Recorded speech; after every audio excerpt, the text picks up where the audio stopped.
Hi, my name is Blessing Jessica Obasi, and this is my testimony. Okay, so my life has been a story of grace all the way, and I do not take it for granted. So I'll share with us one of these. A few years ago, when I was in my 300 level in school, we're getting ready for exams, everything was beautiful. We're chatting before you enter the exam hall. And then I enter the hall, I sit down, and the next minute, it looks like something was piercing my intestine. Like, I literally couldn't even sit up again. Like, I was bent all the way. And the vigilator just felt, oh, you know how invigilators just say, see the questions, you're now sick, all of a sudden, you didn't read, this is what happens when you don't read. Yeah, so you know how, you're in the exam hall and then lecturer doesn't really believe that you're sick. They think because you've seen the questions and then, boom, you're scared. So the lecturer was like, oh, she's just scared, they didn't study and blah, blah, blah. But this is me, I was really dying. Like, I could not stand, like I could not sit up. Like I was like this. And then my course advisor came and felt, okay, I don't think this girl is joking, so this is serious. So they called the ambulance from the medical center. They came and then rushed me to the medical center.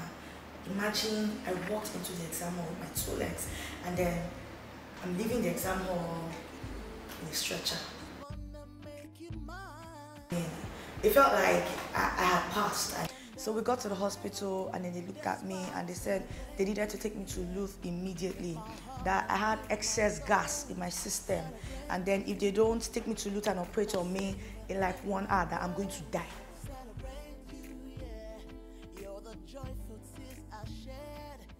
So it didn't seem like I was going to make it through anyway, because there was a lot of arguments, they say, oh, you can't go, but somebody needs to sign this, that. So, I sent for my friend, who is like my sister.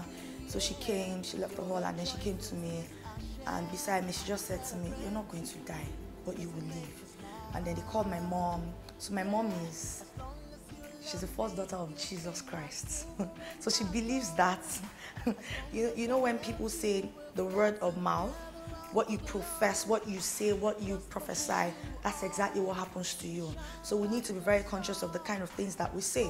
So my mom called and said, no, they shouldn't take me to the theater, that this is the devil. You know when at the hospital you say, no, you have to go, you're going to die. My best friend that was beside me was saying, you're not going to die, and you're not going to any hospital, nobody's operating. You know what? I just gave up. Like, it's time to die already. You know what? I started saying, this time my mom, I love her. I'm sorry. I love you too. It had to end like this. Because I was already seeing myself crossing. Like, I didn't see me. The pain was out of this world. Like, it felt like life was snuffing out of me, And then, after a while, my mom called and said they should get a glass of water. And then she prayed over the phone on that water and said they should give me the water. And then my friend was beside me, she held my hand, she kept prophesying, she kept, speaking the word, she kept praying. So now, there's a point in this. You need to surround yourself with the right people. You need to surround yourself with the right people. If I had somebody who was as low as I was at that time, trust me, I won't be here to share this testimony. If you have the right people around you, even when you're falling, because we're human, you can't be like 100% faith-filled all the time. There are times that as human, it feels like you're losing it. But when you have the right people around you, they hold you up, they remind you of God's promises, they remind you of what God is saying to you and not what the enemy is saying to you. Because the enemy is going to keep talking, but it's about what God is saying. That day, it was about what God was saying about my life.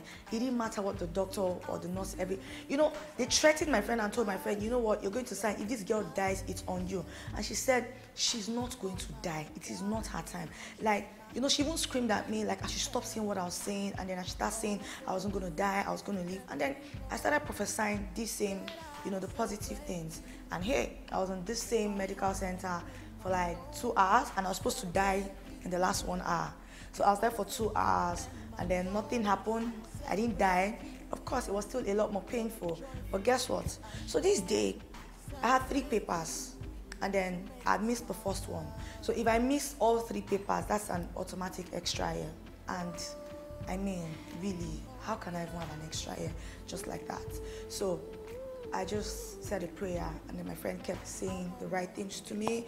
And then when it was time for the second paper, I told them from the medical center that I needed to go and write that exam. So they took me with the ambulance. I got to the hall. Of course, I was seated, slants with drips and all that. I did the second paper. I was done like 30 minutes. Not because I knew everything that I wrote, but the little that I knew, I just wrote it. And then I did the third paper. And then I went back to the hospital. Of course, it continued by evening. My parents came for me. I went home. So we did every kind of test that there is in this life. Remember in the hospital, they said I had excess gas and then they were going to die in like an hour. Okay. So I did all kinds of scan, every kind of scan. So they said there wasn't excess gas, there wasn't this. But guess what? I was still in excruciating pain. Like, I had to go home. It just felt like I was going to die. But my friends kept saying the right thing. My mom kept praying. And then at this point, I just trusted God. And my mom would always say to me that I didn't go to any native doctor to ask for you. I told God and God gave me to you. Therefore, there is no devil that can take you from me. You are God's property. My mom named me Chinom, so my Igbo name is Chinom, so it means God is with me. He's close to me. He's around me. So sometimes when you think God is not with you, just know that He's chilling with me. Okay? But basically, this was what happened. I was like this for over a week, from one hospital to the other, but yet they didn't see anything. And then one night, my mom said, you know what, we're not going to any hospital again. So we did a vigil of praise. Like, we praised all through. A couple of our friends came. We praised all through the night. They praised. I was lying down. I was lifeless. I was lying down. They were praising around me. They kept praising all through the night. They kept prophesying. They kept praying and saying only what God was saying. So you see that it's very important to see things from God's perspective. It's very important to say what God is saying and not what the enemy is telling you. So this particular night, I woke up brand new. So apparently I slept off while they were praying, and then I woke up later in the morning. I woke up, nobody had to come and carry me up, because before, they had to carry me because I can't stand straight, that helped me have my bath and everything. I was like almost paralyzed, but I could walk, but not by myself. I couldn't really do anything. But this is my wake up in the morning, I'm all strong. It wasn't like I was the same person that was lifeless the previous night. So that could only have been God. That could only have been God. There's so many times that God has shown me that it could only have been Him. It can only be God. So basically, there's so many testimonies, but I need to encourage us. You need to trust God. You need to hold on to God, and then you need to basically, when I say trust God, not just say, oh, God is going to do it, and then the next minute you're saying the negative things. No, you need to trust God for grace and strength to see things only from His own perspective.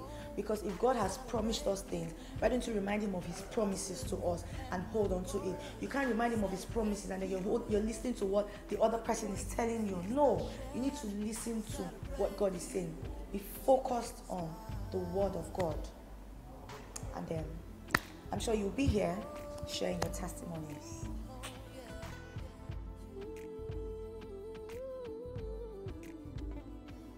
Okay guys, for more testimonies, visit mytestimony.com.ng. I just wanna feel your sweet embrace, 'cause nobody do me like you do. I just wanna make you mine.